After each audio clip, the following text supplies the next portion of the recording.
because I had made a wrong decision about something that she believed that I should have made a better one.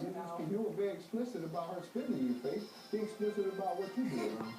I stated that, sir. I said I grabbed her arm. Because I did something wrong that I shouldn't have done. Oh, what I did wrong? Yeah. I don't even remember. I know you don't. Go ahead. And you really did see that until she was 15, I really didn't have a lot of problems with her. She was a good student. She ran out of her way for taking her college. At that time in high school, excuse me. And She finished high school. yes, she did. She went to college. She did do her first year of college in Colorado and then went on because I had health problems. She did stay because she wanted to be there for me because I was having health problems. I had cancer and I had a heart attack and she said, I don't want to give you some time to get yourself together and I'll listen to her so I'm going to hear some more pictures. Young lady, what do you want to tell me?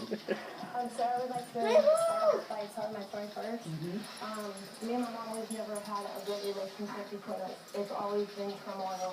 I believe she's been abusive, liar. I mean, as you can see, she's crying. What girls do you live